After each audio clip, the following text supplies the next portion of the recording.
Hello नमस्कार, आप सभी लोगों का स्वागत है हमारे इस YouTube चैनल पर लिटिल एंजल्स ग्रूमिंग किड्स पे।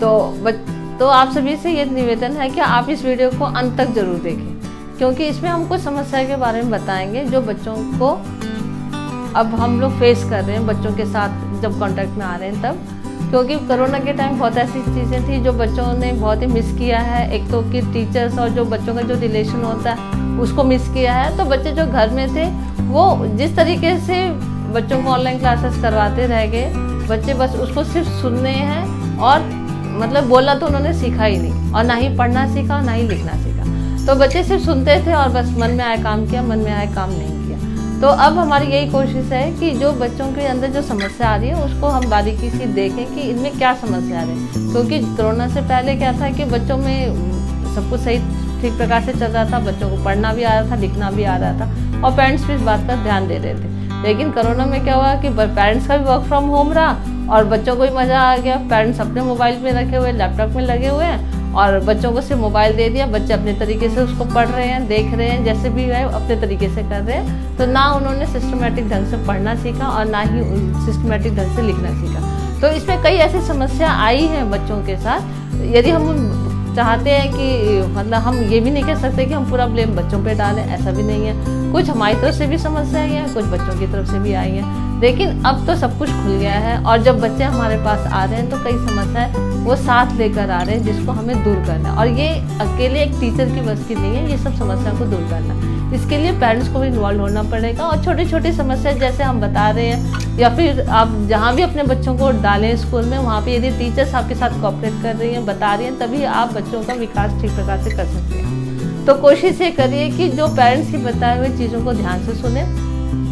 हो सकता है जहाँ तक पॉसिबल हो उसको सुधार करने की कोशिश करें। क्योंकि मैंने कई बार ऐसे देखा है कि जो हमारे पास बच्चे आ रहे हैं उन्हें पढ़ना ही नहीं आ रहा है। 2 साल से बंद होने से क्या हुआ कि उनके पढ़ने क्या सुनने की भी क्षमता खत्म हो गई है। वो एक जगह बैठ के सुन भी नहीं सकते और कंटिन्यू यदि आप इसकी क्लास ले रहे हैं तो वो तो बैठना ही नहीं चाहते, थोड़ी देर में वो थक जाते हैं क्योंकि फिजिकल एक्सरसाइज तो हुई नहीं बच्चों की। तो ऐसी छोटी छोटी समस्या आ रही हैं। तो आज हम इस वीडियो में इन्हीं समस्याओं के बारे में बताएंगे कि कौन कौन सी समस्या आ रही है और हमें उनको किस प्रकार से दूर करना है। कोशिश करने से तो जरूर ये समस्या दूर होगी। तो चलिए अब देखते हैं आगे इस वीडियो में क्या हम बताना चाह रहे हैं। तो सबसे पहली समस्या है बच्चों को सुनने की। जब हम पढ़ना लिखना सिखाते हैं तो बच्चों को सुनने की कैपेबिलिटी सबसे पहले सिखानी पड़ती है। सुनना जब भी होगा जब बच्चे एक जगह बैठकर टिककर ध्यान से किसी भी चीज़ को सुने। पहले क्या होता था कि बच्चों को जब मोबाइल दे दिया जाता था तो वो एक चीज़ को देख रहे हैं फिर फटाफट स्किप करके दूसरी चीज़ों को देख रहे हैं, तो एक एकाग्रता नहीं रहती थी। तो अभी हमें ये कोशिश करना है कि बच्चों के अंदर सुनने की कैपेबिलिटी को विकास करें। तो बच्चों को कुछ ऐसी एक्टिविटीज़ करवाएं जिससे कि बच्चा पूरा अपना ध्यान केंद्रित करके उस चीज़ को ध्यान से सुन सके, बताए हुए इंस्ट्रक्शन को सुन सके और उसी के हिसाब से काम करें। तो बच्चों को एक तो आप ये भी समझाइए कि आप स्कूल में जा रहे हैं तो टीचर्स की बातों को ध्यान से सुने और जो टीचर इंस्ट्रक्शन दे रही है उसको ध्यान से फॉलो करें, तभी आपकी समस्या दूर होगी। दूसरा है कि बच्चों को पढ़ना नहीं आ रहा है। जब वो बच्चे ध्यान से सुनेंगे नहीं तो पढ़ना कैसे सीखेंगे। तो कोशिश ये करिए कि जो भी आप पेरेंट्स हैं और जो भी आप उनको डेली वर्क नोट करिए कि आपकी क्लास में मतलब बच्चों की क्लास में उनको क्या करवाया गया। मान लो कोई रीडिंग करवाते हैं, बुक्स रीडिंग करवाते हैं या टीचर्स या कोई भी एक्टिविटीज़ करवाते हैं तो ये उनसे डेली पूछिए कि आज हमारे टीचर्स ने क्या करवाया। यदि वो लेसन्स करवा रही हैं तो यदि वो बच्चा स्कूल में जो लेसन्स पढ़ के आ रहा है तो आप भी ध्यान से उस लेसन्स को जरूर रिपीट करवाइए। और एक देखो स्कूल में तो क्या होता है कि इतने सारे बच्चों पे निगरानी रखना बहुत ही मुश्किल होता है क्योंकि टीचर्स बोलती जाती है बच्चा कुछ बोलते हैं कुछ नहीं बोलते। तो आप अपने घर में इंडिविजुअल बच्चों पर अटेंशन दे सकते हैं। तो आप कोशिश करिए एटलीस्ट पूरी किताब ना पढ़ा सके, पूरा लेसन ना पढ़ा सके तो कम से कम 4 लाइन 5 लाइन, छोटे बच्चे हैं तो 4 लाइन 5 लाइन या फिर बड़े बच्चे हैं तो 1 पैराग्राफ या 1 पेज जरूर पढ़ने के लिए उन्हें बोलिए और अपने सामने पढ़वाइए और ये देखिए कि वो जो प्रोनाउंसिएशन कर रहे हैं वो ठीक प्रकार से कर रहे हैं कि नहीं कर रहे। ये भी एक समस्या हम लोग मिलकर दूर कर सकते हैं। कोशिश ये करिए कि बच्चों को डेली, चाहे वो इंग्लिश के पेज हो या हिंदी का कोई भी पेज हो या फिर कोई काउंटिंग हो, डेली उनको करवाइए। एक बार रिपीट करते जाएंगे तो वो उनकी एक हैबिट बन जाएगी कि हाँ मुझे आज जाकर घर पे ये 4 लाइन सुनानी है। तो उनको एक डेली टास्क दीजिए कि आपको कल मैं ये 4 लाइन सुनूंगी। या फिर 4 लाइन आपको ओरली पढ़ना है, बुक देख के पढ़ना है। तो इससे क्या होगा कि बच्चों में भी एक हैबिट बनेगी कि हाँ वो डेली मतलब यदि स्कूल भी जा रहे हैं या फिर घर पे आ रहे हैं तो उनको एक डर रहेगा कि हाँ हमारे पेरेंट्स ये 3-4 लाइनों को ज़रूर सुनेंगे या पैराग्राफ को ज़रूर सुनेंगे, तो वो पढ़ने की कोशिश करेंगे। जब तक आप स्ट्रिक्ट नहीं होंगे बच्चे भी स्ट्रिक्ट नहीं होंगे, उसको बिल्कुल लीनियंट वे में लेंगे वो बच्चे। तो एक तो जब पढ़ना आ जाएगा तो बच्चों को लिखने की भी समस्या हल हो जाएगी, क्योंकि जो बच्चा बोलता है जैसे बोलता है वैसे ही वो लिखता भी है। यदि वो गलत तरीके से उच्चारण करेगा तो गलत तरीके से वो लिखेगा भी। तो कोशिश ये करें कि उसका उच्चारण ठीक प्रकार से हो। दूसरी एक समस्या आ रही है लिखने की।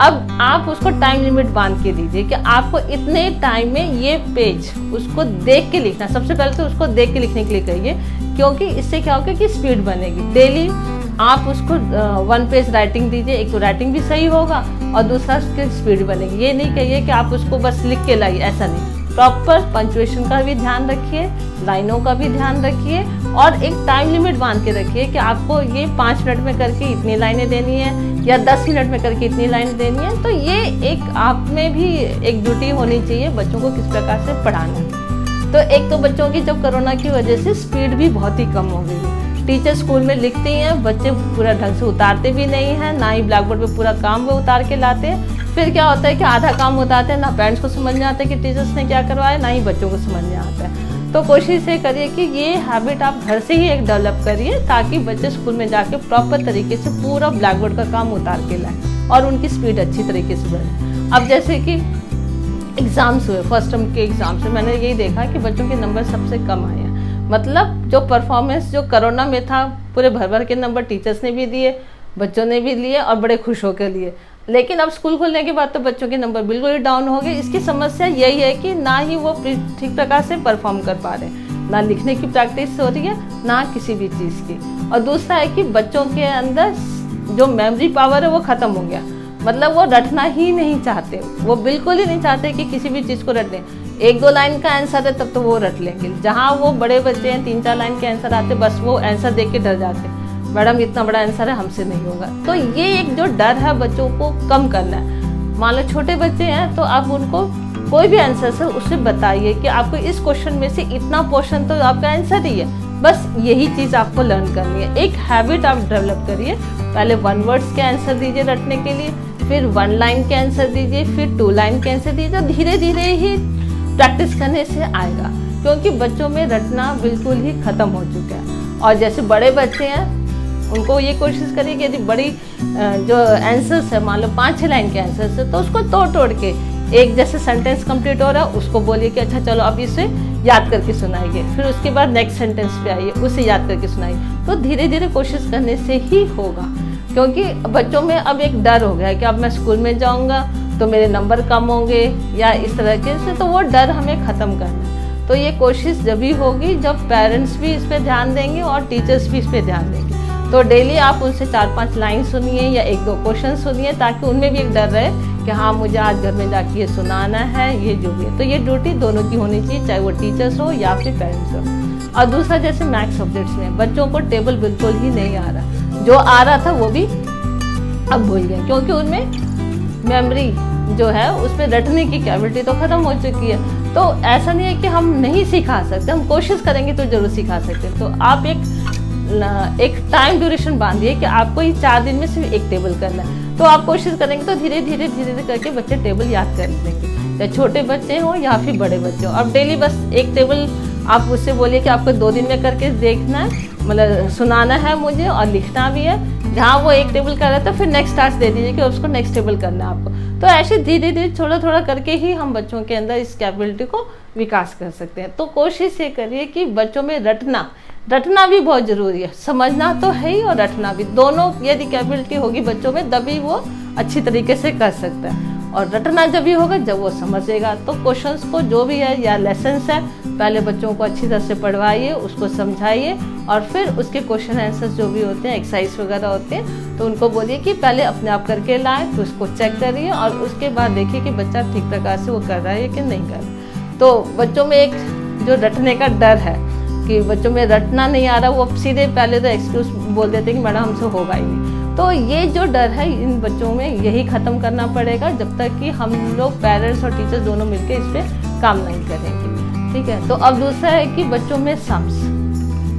अब बच्चों को सम्स डेली 5 सम, 6 सम, 10 सम, जैसे भी उसके स्कूल के हिसाब से, क्लास के हिसाब से आप सम दीजिए। छोटे बच्चे तो 5-7 सम भी बहुत डेली देंगे तो भी बहुत इनफ है उसके लिए। बड़े हैं तो फिर उनको डेली एक नया एक्सरसाइज यदि करवा रहे हैं तो वो एक्सरसाइज पर ध्यान दीजिए कि हाँ कैसे करना है। तो बच्चों की समस्या को पहले सुनिए।